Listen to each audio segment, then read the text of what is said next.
Good morning, everyone, and welcome. So I'll just give a few seconds just so everyone can have some time to just dial in.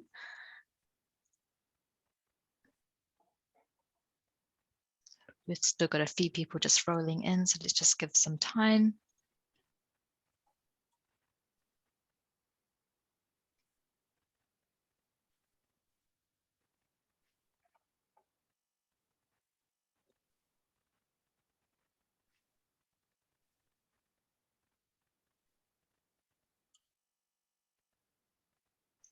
A few more are coming in.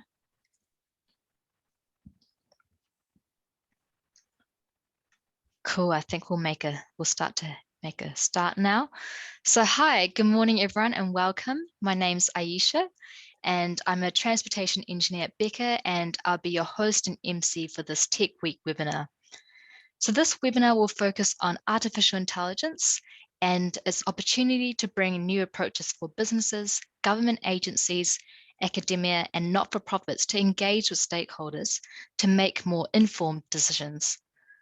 Through the use of natural language processing, we are seeing the balance of evidence used for business cases, policies, and strategies move away from heavy reliance on calculations to effectively make use of text, stories, and communications.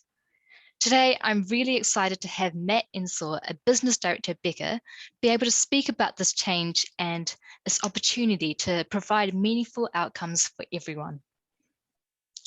So during my time working in our advisory practice, I've seen new technologies come through the door. AI is one of the most exciting and fascinating, and what we can do with AI seems to change and grow every month. And I'm starting to see that AI has the ability to help us leave a genuinely positive impact on communities and to be able to help out in a meaningful way. So with that in mind, let me properly introduce you to Matt Ensor. Matt is a business director in advisory practice, and he leads the integration of natural language processing AI into Becker's services. He's the founder of Frankly AI, which is a Becker startup, and that's transforming how we can engage with diverse communities. Matt often speaks on the future of AI in business and how we can leverage AI for good. So just before we kick off, I'll just run through how this will go. So Matt will spend about 15 to 20 minutes presenting, and following that, we'll have around 10 minutes to address any questions that you may have. So if you have any questions that come to mind during the presentation, you can click the Q&A button at the bottom of your screen and just post your question there. And then we can just run through these questions at the end of the session. Just a reminder that the session is also being recorded. So on that note, Matt, I will now hand over to you to kick us off. Great, thank you so much, Aisha, for that lovely introduction, and thank you too for those people who have joined us live, and welcome if you're watching the recording. I called this presentation Poets versus Quants, so I better get on with it and introduce a poet. So this is Amanda Gorman. Some of you will know Amanda. She spoke at the inauguration of Joe Biden. I was just having a quick look at the YouTube, and the top ranking YouTube of her speech has had 2.2 million views. Her speech, she's a poet, and so she gave a poem called The Hill We Climb. And she focuses on things like oppression, feminism, marginalization, and racism. And I don't know much about the US, but just through the 5 minutes of her poetry, I think I learned just a little bit more about what it's like to be American. The other person I want to introduce is a quant. So quants are known for turning everything into numbers. They deliver compelling arguments on why you should do things. And so I want to start, it's really a sort of kind of a rhetorical question. If you had to hire someone to write you a business case, who would you choose? Would you choose Amanda? You might get 3 million hits on your business case. Or would you choose the quant, where you'll get very clear, complex things will be made simple and you'll be able to make a decision. Now, it's kind of a rhetorical question because we know everyone hires quants. So what is it? Why is this? So I had to think about it. And I think one of the things is that business cases are often about allocating limited resources. So it might be money, it might be personnel, it might be time, and those are inherently numerical. You can't change the amount of money. It is what it is. It's certainly easier to turn complex things into numbers. I did some research about, feels about 10, 15 years ago. We were looking at the frustration that motorists have when the travel times they have to get to work are variable. So it's not just the fact that there's traffic, but you have to leave extra time because you're not quite sure. So I did a whole lot of work, and we turned drivers' frustrations into 1.1 times the economic value of travel time. Sorry, the standard deviation of travel time. And so this was great. It was a number. You think about the complexity of when you're waiting at the lights, everyone's frustrated perhaps for different reasons. We could turn that into a very simple number. Another great thing about numbers is that you can forecast into the future. Hey, it's 14% of kids are deprived in New Zealand. If the way things keep going, then 16% will be deprived next year. Numbers have that lovely character to them. We often get told, hey, that's great, the numbers are great, but can you make the numbers tell a story? There's something in our brains when we tell a story, we find it way more engaging. So what we're doing is we're turning the complex into simple, and then we're turning the simple into a story. But it's still quant. It's still letting the numbers do the talking. We have multi-criteria analysis, which quants are great at. So this is a case of taking, maybe cultural things or environmental things and mixing them all up and using ranking and factors and numbers so you can bring these two things together. And finally, we have this, it's almost a cultural belief. A picture is better than 1,000 words. And I guess my job today is to challenge that. Here's one good example. This is Hobson Street, which is about 200 meters from where I'm sitting right now. So Hobson Street was designed in the 70s and leads into Auckland's motorway network. Now, I have a funny feeling this was designed around numbers. So we had to have a certain amount of lanes, and the width of the footpath was a number of lanes minus the width of the corridor. So we have something here that is perhaps marvelously functional, but I think is a classic example of using a quant approach to have a business case around investment, in this case for a road. In New Zealand, the highest density of living is 1 block away from here in Nelson Street. So there's nowhere in New Zealand that has more people living. And yet this, I don't think, today actually, matches what we would do today. Here's another idea that we have around democracy, around the majority should have their way because you're benefiting the most people. What I would say is that numbers are easily manipulated. When you turn things into numbers, it's possible to say, oh well, we're not quite sure, so we'll assume this, and either the agenda or the bias will mean that the numbers will reflect what you believe the truth to be. And so this idea that numbers are inherently accurate, I'd argue is not true. This is a picture I love using. I've used it many times. And I think often we think in business cases around equality, because that's the amount of data that we have. So we work out what is the solution that suits the most people, and we'll roll that out. And as you can see from here, if you were to do that, you'd say in the equality, you'd say, well, actually, 75% of people love cycling, but 50% of people, or 2/3 of cyclists, actually find it uncomfortable. That's a good quant outcome. What you'll see, equity is very different. So equity is understanding you need to provide different things within the same solution to suit different needs. And in fact, if you did to do that equity investment down the bottom, your quants would say, hey, 100% of people like cycling and 100% of people are comfortable when they cycle. Very, very different outcome. I wanted to describe what inclusivity is.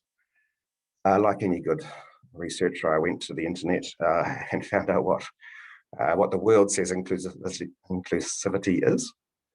Here's what they came up with. Actually, I shortened this because the original definition had people with mental or physical disabilities. So it was very much, they found it was around, take the average and then look for people who, for whatever reason, are marginalized or excluded. I don't like that at all. This is my definition of inclusivity. Getting away from this average, getting away from there's some kind of norm we provide for, to realizing that different people need different things in order to have the same benefit.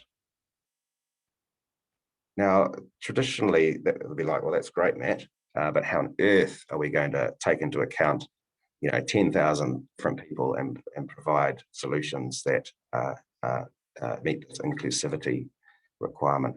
What I would say is technology has now got to the point where I firmly believe this. For Becca, for organizations that spend public money and perhaps beyond, it's our role to understand the equity implications of decisions.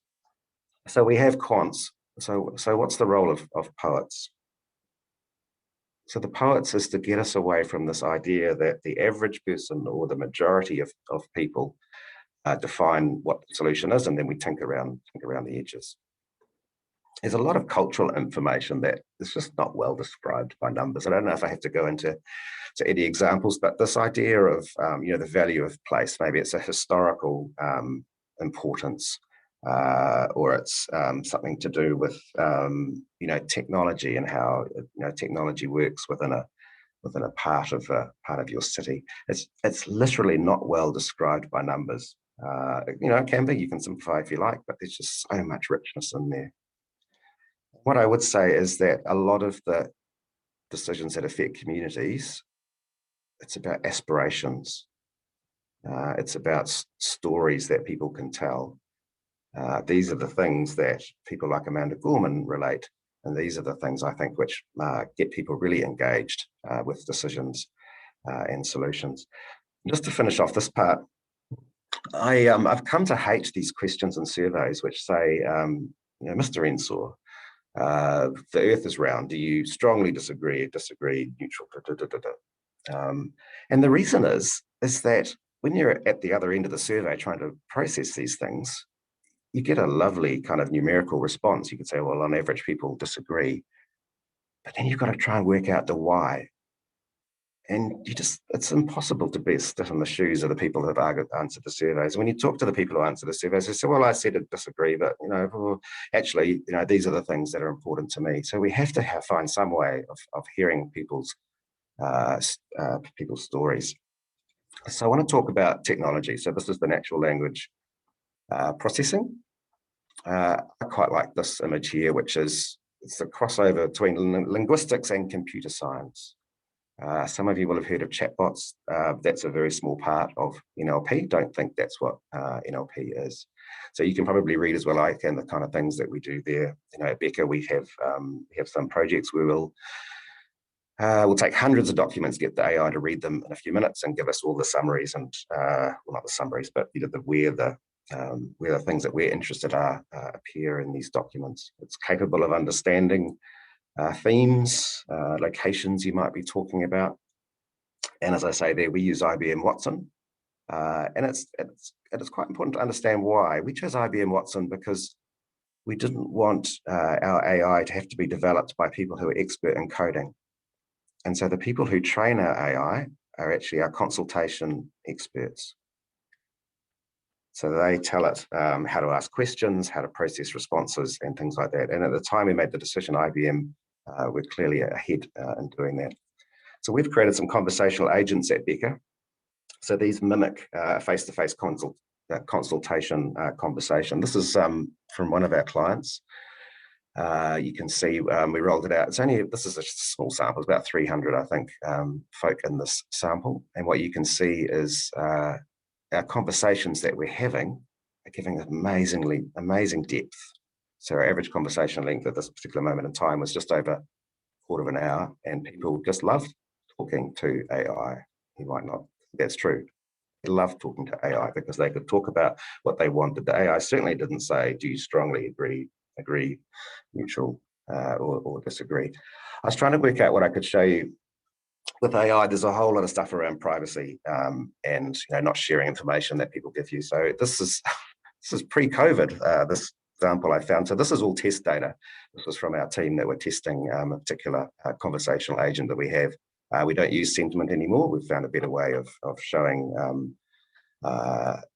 people's attitudes changing over time. But what you can see here is that we have actually overwhelming, at least from the testers, view that we should increase public transport and why. What you could do is go into know and find out what are the reasons that people don't want to invest in public transport. So through AI, we can now efficiently collect thousands, tens of thousands of responses and process them automatically to find out, the themes, emotions, locations, and things like that. You might have heard we created what we've called the Talanoa AI. So this is a Samoan speaking AI that has a conversation with members of the Samoan community. The important thing is here, Luke Fitzpatrick on my team, he didn't just translate the English version into Samoan. We actually had to look around, what are the culturally appropriate ways to consult with the Samoan community? And it's very different. Typically Samoans are not happy, not comfortable criticizing the government. And yet so much about consultation is, what should the government do? So what our Talanoa does is it not only speaks either English or Samoan, but it does it in an appropriate, comfortable, and from what we've heard, in an exciting way. I just want to show you, as I start to wrap up, I just want to show you a version.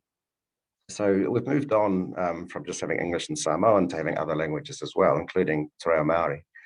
So this is a very early prototype we have. And what I'll do is I'll play a video. This is a split screen. So it's what you'd see in English on the left and what you'd see in Tao Maori on the right. Normally you'd only see one of the two. And so what we're doing here is we're just collecting people's thoughts and information on various locations in the Waikato. So you'll see here as it runs through, it will give you information on the Waikato River, but also give you the options to say, hey, tell us some stories, or tell us the importance of the Waikato River to you. You probably won't have time, but it's not a translation. So it's not like on the left is English and on the right is just a machine learning translation. It's actually a different way of asking the same questions. We ask, for example, on the Maori version, no he koe, where are you from? So that's really important that we understand your iwi affiliations because of perhaps the dialect, but also this thing, the concept of Tao Maori. So I want to finish just by talking about, you'll see I've said it's really important to understand at an individual level what people's aspirations and thoughts and things are. But it's also important to understand the Māori worldview. Here's a photo of an artist, Leisha Conrad, has done this for Mountain View School in Mangere. And I thought it was lovely because it kind of explains the idea of kete mātauranga. And you can see on the right there, you've got Te Maunga o Mangere. So this is represents Mangere Mountain. You've got the pathway to growth in the middle, but at the bottom left, they have what's called Te Puna Mātauranga, the spring of knowledge. So the idea is that information that we collect from communities, we have a principle now at Becca where in projects that benefit from it, we have something called Te Wai Whakatere, which is the navigator. So this is, in my case, it's John Blythe, who leads our iwi business here, will help me to understand the Tao Maori, the Maori worldview that applies to the project that I'm doing. And so one of the things, and I can't talk on behalf of John, I can only explain my own understanding, is this idea that the information that we collect from communities is actually a taonga. So we're collecting aspirations, we're collecting stories and things like this, but most of it's being stored digitally. So the traditional way of mātauranga is to spread information orally, to tell stories and pass on information through generations that way. And so what it's doing is it's really strongly driving the way we do data governance of information that we collect. So it's really important for us to understand the iwi affiliations of people that we collect, because not only does the data belong to the person and through contracts and things with our client, but there's also a relationship there with tangata whenua. So to finish off, I suppose when you think of business cases, quants are really important. But if we just sit with our traditional turning complex things into numbers and then telling stories on there, we're going to be biased to what I've called this average effect, sort of biased towards the status quo, or biased towards the majority. And what happens is we lose the understanding of the complexity, and we lose, I think, that opportunity to deliver things as part of our solutions that improve equity. So if you go back to that very simple transport example, if we don't understand people are different and they need different things to get the same benefits, our solutions will be very average, very based on the majority. You can see I've made 3 points there. We have a very diverse AI team. So our Samoan staff member develops our Samoan AI. Our Tao Maori has been developed by Puna, who has a Western area affiliation. Western European AI is developed by Sam, who's from Western Europe, because you can't, I guess, understand how to collect, how to consult, and how to use information unless you understand the culture of the people that you're collecting it from. So just to wrap up, I think the world's changing. So the natural language process capability that we have now, we didn't have 18 months ago. We didn't have 2 years ago. We certainly didn't have it, 5 years ago, anything like it. So what happens is we need to change the way we think about doing business cases. We need to upskill our staff in how to use AI, and we definitely, absolutely need to use it on projects. So I'll wrap up there. Ayesha, thank you everyone for listening, and over to you. Awesome. Thanks, Matt. That's a great presentation, and awesome to see that AI is an effective tool to help us leave a positive impact on our communities and be able to truly understand what our communities need. And it's awesome to be able to incorporate that Tao Maori worldview into there as well, and be able to kind of use our stories. That's awesome. Thank you. So just moving on to now the question and answers section. So we've had a few questions that have come in. And just a reminder that the Q&A function is just down the bottom of your screen. So cool, I'll move on to the first question. Matt, do you think we can move away from an economics focus in business cases? Yeah, so some people will say, well, it's all about the economics. And I kind of agree, and that's kind of my background. So I don't think you can move away from economics and business cases. I'm not advocating that at all, but what I'm saying is actually what we need to do is, as we're thinking about our solutions, is to think really broadly. So yeah, there's no more money for the project, there's no more time, but actually the solution will be different. I think if we did Hobson Street right now, sure, we'd come up with all the numerical things, but we'd talk a lot more about place. We'd understand, maybe there's a cultural significance, or maybe, there's a commercial significance, or things like that. So it's about not moving away from economics, but broadening things out and introducing this very strong theme of equity. Awesome, thank you. Cool, another question that's come through. It says that we're seeing the importance of identifying bias in our data, especially when it's been analyzed by AI.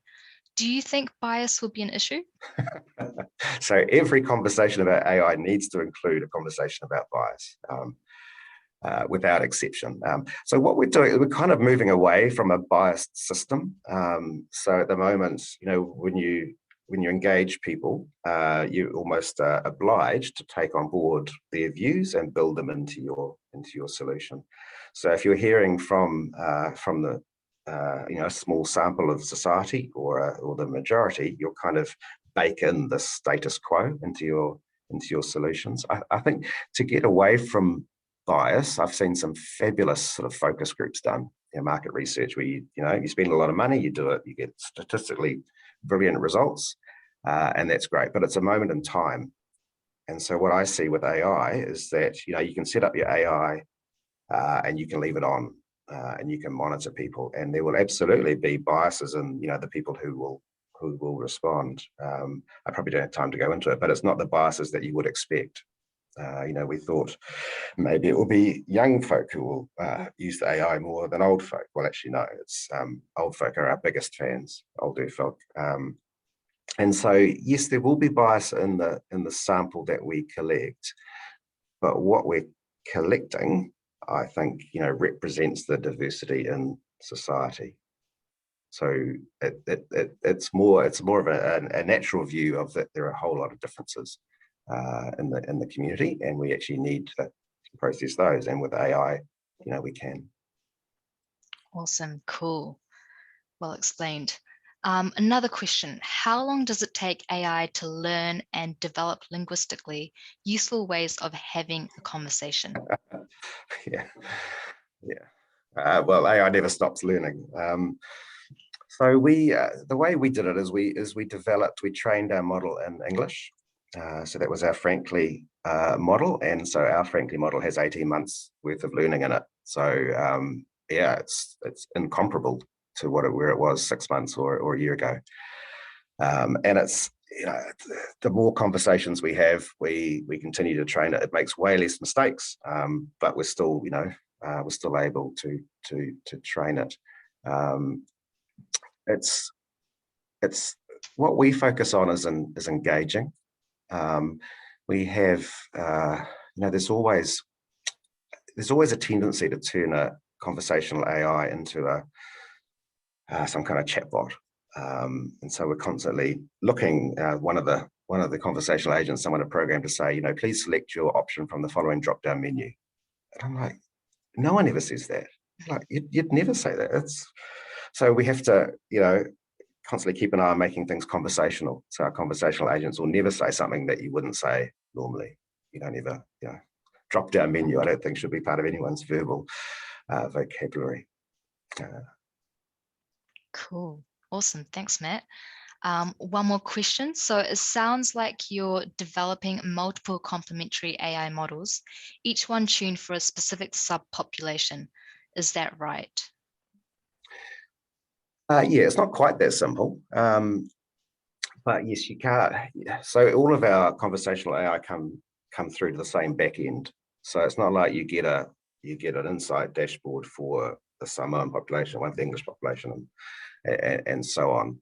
So they have a strong common theme, but the way they ask questions, the models of respect and reciprocity and those sort of things are different.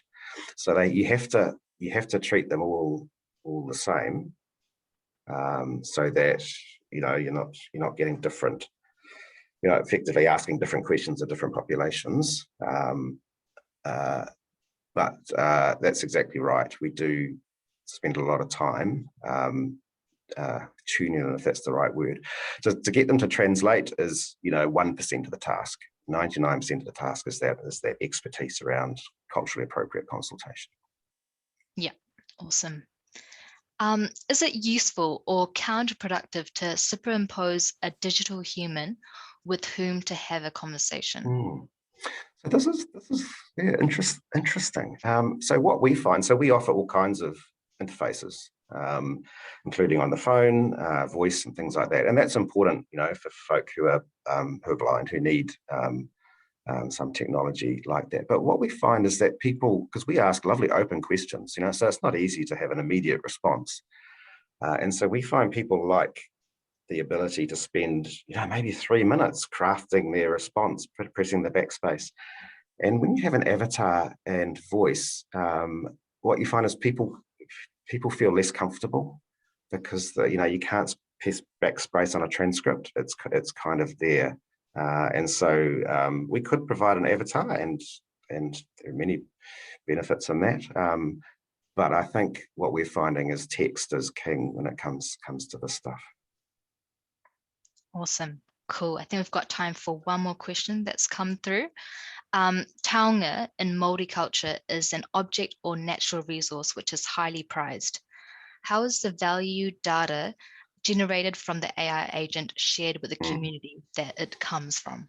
So that's the role of Te Wai Whakatere. That's the role of every project is different.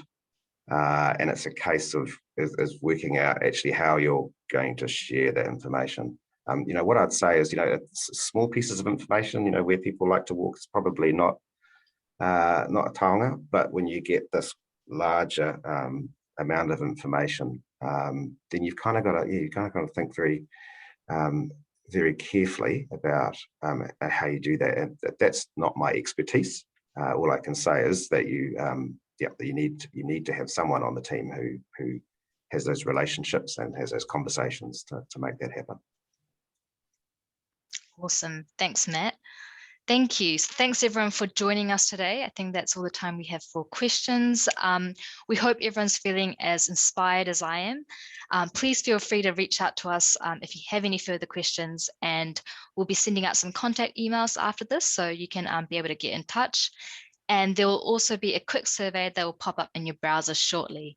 Just take a second to give us any feedback on today's session and let us know if there's any topics that you want to hear next, because these webinars are an important forum to be able to have these meaningful discussions. Awesome. Thank you. Thanks, everyone. Thanks, Matt. I'll see you later. Bye. Bye.